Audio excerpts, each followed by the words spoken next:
Anthony Salich est avec nous pour un œil sur les médias. Bonsoir Anthony. Bonsoir Aude, bonsoir à tous. On vient de l'apprendre à un instant, le bilan a été revu à la hausse en Grande-Bretagne. Un homme est décédé de ses blessures, ce qui porte à 4 le nombre de personnes tuées dans l'attaque hier, en plus de l'assaillant. Le pays, malgré tout, et Londres plus précisément, refuse, Anthony, de céder à la peur. Oui, nous ne nous laisserons pas intimider, c'était le sens d'une tribune signée ce matin dans The Guardian par Theresa Villiers, ancienne secrétaire d'État du gouvernement Cameron, qui rajoutait que ni l'assassinat de la députée travailliste en juin dernier, Jo Cox, ni l'attaque d'hier ne changeront les choses. Le Parlement sert la nation depuis des centaines d'années et il continuera à le faire. Autre mot d'ordre, c'était celui de Theresa May, la première ministre britannique au Parlement ce matin. Nous n'avons pas peur, nous ne vacillerons jamais face au terrorisme. We are not afraid. C'était déjà un credo qui ressortait hier sur les réseaux sociaux. Je vous en parlais ici même, et même le symbole du métro avait été réutilisé. Et d'ailleurs, il a été aussi réutilisé par le journal Métro aujourd'hui. Et justement, dans le métro londonien ce matin, eh bien, les panneaux d'information ont pris une autre tournure. Les traditionnelles citations du jour ont été transformées en messages d'espoir, en messages optimistes, de réconfort, d'encouragement pour les voyageurs. Il y a par exemple celui-ci qui nous dit « Côte à côte, nous sommes unis ». Alors la station Tower Hill reconnaissait qu'il était difficile d'écrire quelque chose en ce jour, mais a tout de même mentionné cette citation « La fleur qui s'épanouit dans l'adversité est la plus belle et la plus rare de toutes ». On pouvait également trouver cette devise sur d'autres panneaux. Unis, nous restons debout.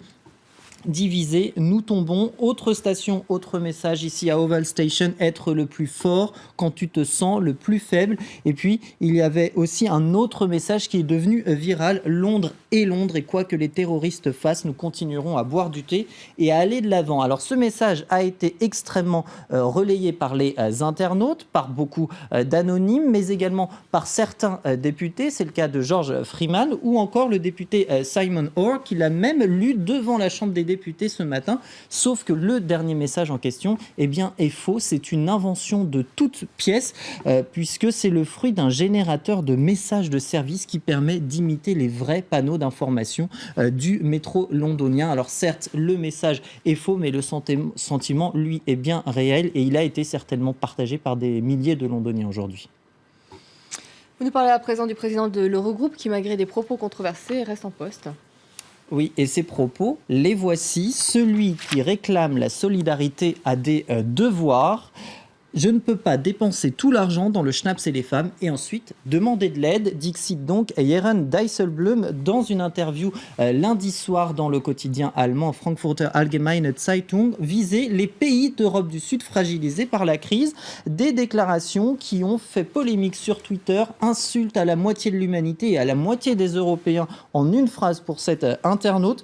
Une insulte qui devrait même lui coûter son poste. Honte à l'Eurogroupe. Ils ont été en effet très nombreux à demander sa démission. Cet internaute, par exemple, qui publie cette photo de bar à Amsterdam et qui dit « ça, c'est l'Europe du Sud ». Eh bien non, Dijsselbloem, c'est Amsterdam. Rappelons que Jeroen Dijsselbloem est d'origine néerlandaise. Il perd même sa légitimité pour cet autre internaute. On a réagi aussi du côté des hommes politiques. Alors ce soutien de Nicolas Dupont-Aignan estime qu'on est loin de l'idéal humaniste. Et puis, bien évidemment, au sein du Parlement européen aussi, on estime, par exemple, par la voix de son président, que ce sont des propos racistes inacceptables. Il dénonce une faute. Plus question même d'appartenir à la famille social-démocrate pour cette eurodéputée socialiste française. De l'autre côté de l'échiquier politique, à la CSU, cet eurodéputé allemand rappelle que l'Europe, c'est aussi du respect. Il n'y a pas de place ni pour les clichés, ni pour les préjugés. Et puis, bien sûr, dans les pays du Sud, indirectement visés, on a réagi. C'est un commentaire malheureux tant sur la forme que sur le fond pour le ministre espagnol de l'économie. C'est impensable et inacceptable qu'il puisse rester à son poste pour le gouvernement portugais. Démission demandée aussi par le député européen socialiste italien Pittella.